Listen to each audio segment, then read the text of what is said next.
Hey, guess what's happening on this week's episode of the Beating Diabetes Lifestyle Podcast with your friend and host, Oscar Camejo. I need you to settle down and get to a place where you're not distracted so that you can focus on what I have to share in this episode.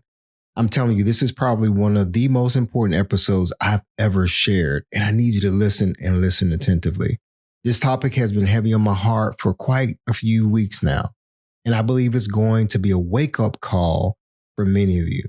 Maybe you're struggling in life right now. You're juggling work deadlines, family obligations. The kids have a lot going on, and you're right there with them, and you want to be there for your kids. I get it. Your finances may not be in the best shape right now, and they haven't been for a while. Perhaps your diabetes diagnosis feels like it's stealing every bit and ounce of joy you have, and you're struggling emotionally with other things. I remember those days. Not only was I overweight and dealing with a bunch of personal issues, I had gotten to a place where I wondered, how did I let things spiral so far out of control? It was chaotic. As for my health, August 2020, there I was sitting in a hospital room, staring out the window, trying to make sense of my new reality. I have type 2 diabetes. That's what they told me. High blood pressure, was dealing with that. A relationship was falling apart, dealing with that. And there was this sense of loneliness that I felt as heavy as the extra weight I was carrying. Confusion, chaos, frustration. It was all heavy, folks. But here's what I want you to know about your personal chaos. What you're experiencing right now, it's not your final story. So stop thinking about it as if it's your final chapter, because it's not, my friend. It's just a chapter. Flip the page. It's time to move forward. Yes, it's probably feeling very, very chaotic right now in your life. But trust me, once you get to a place of clarity, I mean absolute clarity, your life will be transformed. So today, we're starting a special 2-part series called From Chaos to Clarity. Your health journey does not have to be complicated. Because whether you're a working mom trying to juggle it all by yourself, or a former athlete watching your health just slip away, or someone like me who found themselves in the hospital room facing a wake-up call, there's a clear path forward. May not feel like it, but there is. That path forward does not have to be so complicated, folks, and it definitely doesn't require another list of New Year's resolutions that you may or may not keep, and yet following another unrealistic diet plan that promises you the world in 30 days. Folks, stop it. It's time to end the chaos and go into the new year with clarity. So stick around to hear the rest of today's episode, my friend. You don't want to miss it. Let's go. Be sure to visit the website at www.beatingdiabetieslifestyle.com for access to free resources and other information that will help you along your journey. If you would like to submit a question or a comment about the show or to learn more about the Beating Diabetes Lifestyle, you can always email me at hello@beatingdiabetieslifestyle.com. And if you haven't already, be sure to subscribe to this podcast. Welcome to the Beating Diabetes Lifestyle Podcast with me, your host, Oscar Camejo, helping diabetics make lifestyle changes to reverse type 2 diabetes. I hear stories from followers on social media, TikTok, Facebook, you name it. And I hear from friends also who simply want to get their health on track. They simply feel stuck, folks. I know some of you listening, you feel stuck as well. Let me share a couple of stories with you about Angie and Ron. These are inspired by the kinds of challenges many of us face when it comes to health and wellness. Now, while their names, Angie and Ron, and details are a bit fictional, their struggles are very real and very, very relatable. So let me first tell you about Angie and her story. Angie is a 42-year-old mother of 2 kids, beautiful kids, working a demanding job that often spills over into her evenings. Over the years, she put her health on the back burner, juggling work deadlines, family obligations. So much was going on in her life. And also the occasional stress eating session that kept her not feeling great. You see, her days felt like a blur of just complete chaos. Sometimes she would skip breakfast. She would grab fast food for lunch, maybe, and just collapse on the couch after dinner, just too tired to exercise. Maybe she'll jump on Netflix and watch a couple series and then just fall asleep and have to repeat and do it all over again. One day during a routine checkup, her doctor told her that her blood pressure was climbing and was a bit concerning. Her lab results showed signs of prediabetes. It was a wake-up call that she didn't expect. Angie left that appointment feeling very overwhelmed, and to be honest, she was scared. What should she do? How should she proceed from here? How should she even start? She was confused. It felt chaotic. At first, she tried to tackle everything all at once.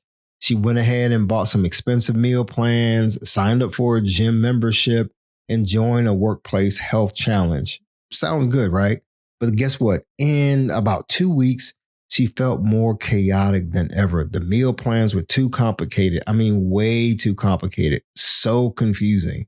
She missed gym session after gym session because of her busy schedule, and life just became very challenging. And she felt like a failure every time she couldn't keep up. Then a friend of hers suggested she just start small. Instead of trying to change everything, Angie committed to drinking a glass of water every morning before her coffee. Drink some water during lunch and drink some water in the afternoon and drink some water before bed. Not too much. You know what I'm saying? It felt small, but it was a win she could manage.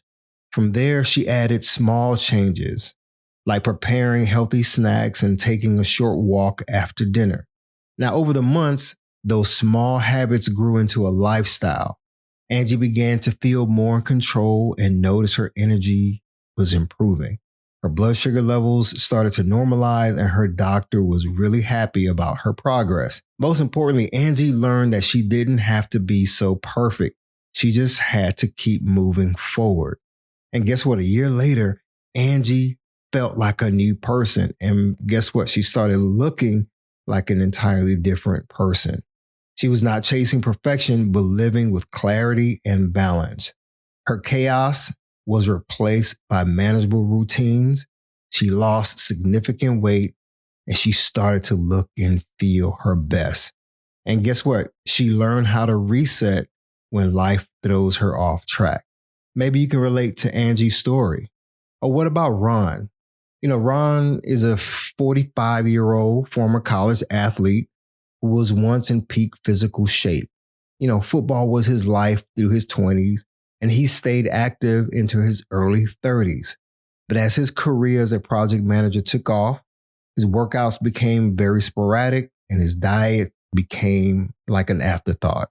He was eating a lot of fast food, drinking a lot of energy drinks, and all those things replaced his disciplined nutrition that he used to have back in the day when he was an athlete.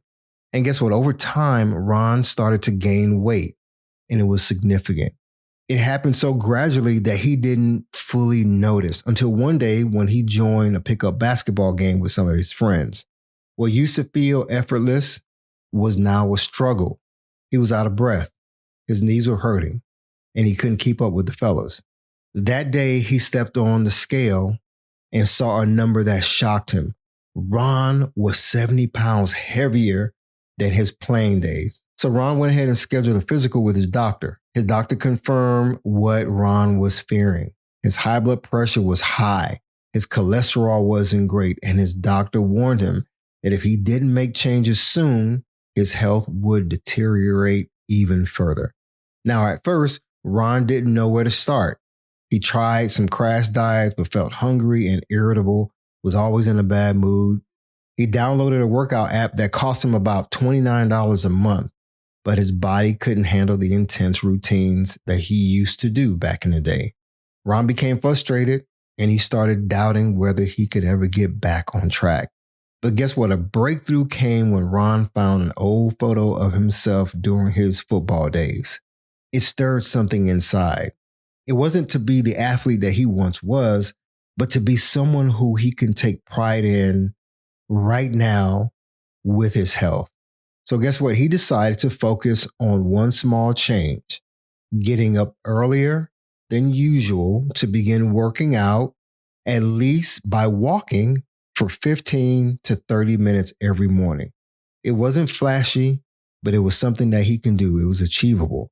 And guess what? Over time, those walks turned into jogs, and he added simple weightlifting sessions twice a week. Nothing over the top. He swapped his energy drinks for more water and made a point to cook dinner instead of grabbing takeout food like he used to do. And guess what? A year later, Ron was 40 pounds lighter and felt stronger than he had felt in years. He wasn't trying to relive his past. Instead, he was creating a new version of himself, and people started noticing. He scheduled workouts like work meetings and kept his diet simple and sustainable. But most importantly, Ron had clarity. It was a sense of balance and purpose that allowed him to thrive even when life gets busy. Now, when it comes to both Angie and Ron, they felt trapped in their chaos, like I did and like you're feeling right now. Or maybe someone you know is just feeling very chaotic. But here's what I've learned, and I hope you can learn as well. Chaos isn't really your enemy. Chaos is just a signal that something needs to change. So, folks, how do we go from chaos to clarity without making complicated lifestyle changes that won't even last? Well, here's the process from A to Z. Think of them as phases. Now, phase one, that's a chaos phase. We need to figure out, well, what is chaos? This is the starting point marked by confusion, overwhelm, and disarray. In this stage, problems may feel unmanageable, and there's this lack of direction. Now, phase two, that's the recognition phase. That's where you start recognizing the actual chaos in your life.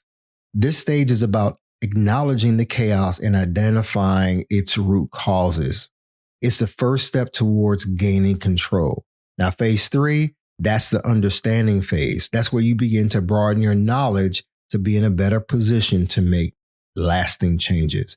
Now, phase four, that's the action phase, one of my favorite phases. This is a transformation stage where plans are put into practice.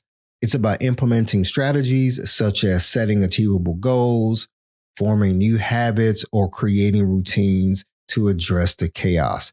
Now, number five, this is where we all want to get to, folks. That's the clarity phase. This is the stage where you maintain a healthy, sustainable lifestyle. You form better habits, and you finally gain control of your life, and you can feel proud of it. Folks, I know what it is to go through these phases where you're going from chaos to clarity. And I tell you, my life is so clear right now, and I'm enjoying the fruit of putting in the hard work, and you can too. You know, a friend of mine, whom I won't name, he just got back from an overseas vacation, and he shared with me something that really interested me. He explained how stepping away from his daily work routine and unplugging from the constant demands of work and making one simple change, like stopping alcohol, among other habits, brought him so much mental clarity. He went away overseas and just had time to just sit and think. I mean, hours and days to just unplug and think about his life, think about his business, think about some future plans, and really make some decisions. He talked about how refreshing it was just to have this mental clarity. He stopped his habits. Well, first of all, he unplugged. He got to a place where he can just quiet his mind. He decided and recognized that, hey, there's some things in my life that need to change, some habits that I need to break, and I'm going to go ahead and map it out and do exactly X, Y, Z. That brought him a lot of mental clarity. And he just explained how now he's in a better position to make some really important decisions that's really going to impact his family, impact his personal life, impact his finances, and so much, and put him in a better position. Now, don't we all want that? Don't we all want to be able to find clarity? Of course we do. You know, when he was describing his feeling of clarity, it reminded me of my own journey and why it's so important to make time to find clarity in our lives. Sometimes clarity shows up when we least expect it. For my friend, it came during his time away from his regular routine. For Ron, it was an old photograph from back in the day. For Angie, it was that simple glass of water in the morning, for lunch, in the afternoon, and at night, and some other things that she decided to change. Now, for me, my wake up call came when I was in the hospital room back in August 2020. But here's what really hit home for me about this story, and stories like Angie's and Ron's and my friend, and so many others. It wasn't about making dramatic changes, folks. It was about creating space for clarity, space to recognize chaos, space to increase and broaden my knowledge, space to take action so that clarity can come. When we create space to think, when we create space to recognize what needs to change, the path forward becomes less complicated. That doesn't mean we're not going to have challenges. It doesn't mean we're not going to have issues. Of course we are, but how we approach them will be much better than when we were in that state of chaos. So today, I want to explore the first two stages of moving from chaos to clarity. We're going to deal with chaos. Remember what it is. We're going to deal with recognition and finding where are the chaotic things taking place in our lives. Before we can find solutions, we need to understand what we're really dealing with. So let's break down what chaos looks like in our health journey and other aspects of our lives. Now, number one, physical chaos. That's the irregular eating patterns, where eating is just out of control. We experience inconsistent medication schedules. We don't know what's going on with our medication. Our medication has us feeling bad, or we're like confused about when we should take our medication. If I take too much medication, how is it going to affect my work performance? Can I even exercise when I'm on meds? All these things were puzzling me when I was first diagnosed with type 2 diabetes. You're talking about from the physical chaos. Man, physical chaos disrupts your sleep. You have random, unsustainable attempts at exercising. It's like a roller coaster ride. Then you have to deal with the mental chaos. That's that overwhelming sense of a whole bunch of information just being thrown at you, whether it's about diabetes, high blood pressure, what foods can I eat, what foods can I not eat. And it's just so overwhelming. On top of that, you're getting conflicting advice from some well-meaning people who tell you do this and do that. And it doesn't make sense. It's so complicated. Within the mental chaos space, you feel self-doubt. You feel guilty about some of the health choices and the habits that you have. And guess what? On top of that, you have fear about failing. You fear the future. You don't know what the future is going to be like. When I was in the hospital, I was like, man, am I going to have to be on medication for the rest of my life? If I don't get it together, am I going to lose a limb? Or even worse yet, am I going to die? Like people that I know? Oh man, it was tough. You see, for me, chaos looked like those late night kitchen raids. When I used to get up in the middle of the night and have a Pop-Tart or peanut butter and jelly sandwich. On top of that, drinking some fruit juice or what have you, and just struggling with, cravings for sweets. I was struggling to find clothes that fit. There was this constant battle between what I knew I should be doing and what I was actually doing. It was that tension between wanting to be healthy and feeling completely lost about how to get there. Yeah, standing in the mirror, wearing 3X and almost 4X clothes and looking and feeling like a walrus. At least this is what was going on in my mental state. That was that mental chaos I was dealing with. Well, folks, we need to move on to the recognition stage. Recognition isn't just about seeing the chaos. It's about understanding that it's not your fault.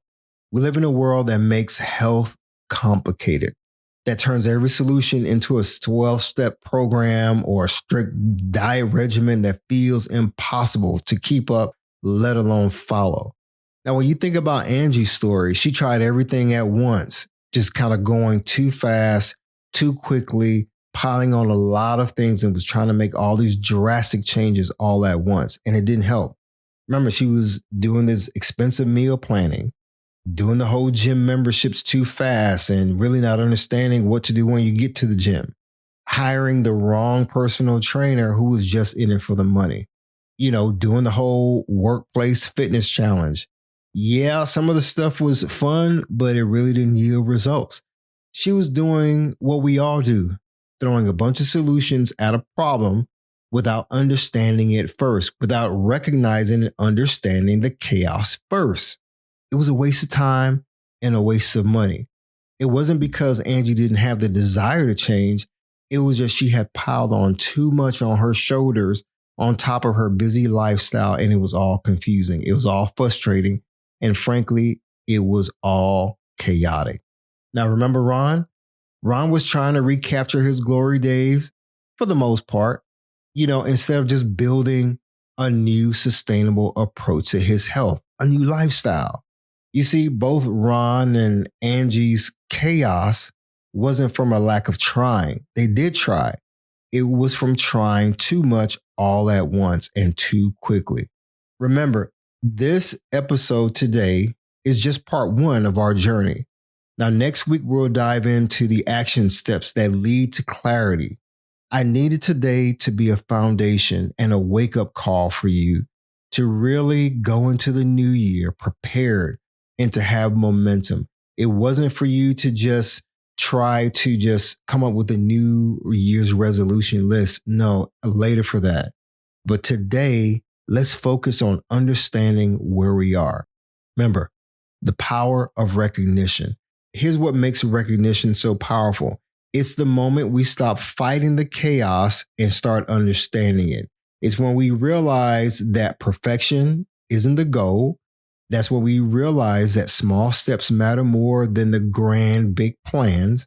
Is when we realize that our health journey is very personal and it's not a competition. And as I've said before on this podcast, that competition is a thief of progress. You don't have to compete with anybody. There's nobody on social media, none of your friends that you have to compete with. You're only going to challenge yourself. That's what I want you to do. Challenge yourself to make lasting change, not to compete. Later for the competition. I'm talking to you guys and I'm talking to the ladies. Stop the competition. It's not worth it. Yeah, I don't care what your friend Susan looks like in her daily routine. I don't care that she signed up for this program, that program, or this other program. That doesn't mean you have to. Are you trying to be like Susan? Are you trying to be like Rick or whomever else? Stop the competition. Is not helping. And we all have those friends that try to throw their progress in our face and they try to body shame us low key, right? So it's okay. You don't have to compete with anybody. I don't know who needs to hear this, but if you're listening and you made it this far, stop competing. All right, let's move on to taking the first steps. Before we wrap up today's episode, let me give you 3 simple actions to start with. Number 1, observe and don't judge. Number 2, you need to name your specific chaos. And number 3, you need to choose one small focus. Now, let me break these down. Number 1, again, observe but don't judge. So for the next 24 hours, just notice your patterns. I just want you to pay attention to your patterns, whether it's your exercise or lack thereof, whether it's the TV watching, the social media, endless scrolling, whatever it is, the cheap meals every other day. I don't care what it is. If you're eating late at night, I want you to, for the next 24 hours or 48 hours, notice your patterns. Also, don't try to change anything just yet. I want you to write down moments when you feel most overwhelmed. Again, I want you to observe and don't judge, but be honest with yourself. I want you to recognize the bad habits or the habits that need to change. I want you to recognize where are the chaotic things taking place in your life. What's chaotic? Now, number 2, I need you to name your chaos. What specific aspects of your health management feel most chaotic? I deal a lot with health and wellness and fitness. So that's kind of where I want us to focus in on, especially if you have type 2 diabetes, high blood pressure, high cholesterol, even thyroid issues, and so forth. Which times of day are your hardest when it comes to your health management? Is it when you first wake up in the morning? Is it midday when you feel like, oh my gosh, I'm just drained and I don't have enough energy to keep going through the rest of this workday? Or is it late afternoon, or is it before going to bed? Which times of the day are the hardest for you? Also, a part of naming your chaos, what triggers make you feel the most out of control? Is it when you're having to deal with the kids first thing in the morning? Is it in the afternoon when the kids come home from school? Is it when you're at work, fellas or ladies, and you're in a meeting and you're going to a meeting and you didn't get enough sleep the night before and you have this huge headache? You feel drained, but you still have to perform, but you feel like you're out of control. You have to prepare reports and you feel like, you just threw something together and you're just not feeling any sense of accomplishment. Again, what triggers make you feel the most out of control? You could be at work and you feel so drained at work that you don't feel like exercising. You don't feel like cooking. So you go and stop by the fast food place and grab something to eat. And you go straight home and you just want to crash on the couch. I've been there. I know what that feels like. Now, number 3, this is where you choose one small focus area. Pick one tiny aspect of your day and try to bring order to it. Maybe it's drinking water first thing in the morning, like Angie started doing. I remember there was a time when I was dealing with some just headaches, and I had some financial issues going on and just some other stuff going on. And just by simply drinking more water, my mind just started to just feel more clear, because I was dehydrated and didn't even know it, folks.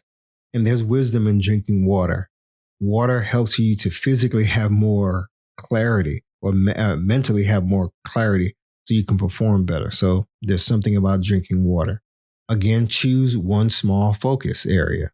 What if your focus area is, you know what, man, I really need to take more time to walk after dinner, or even after a big lunch?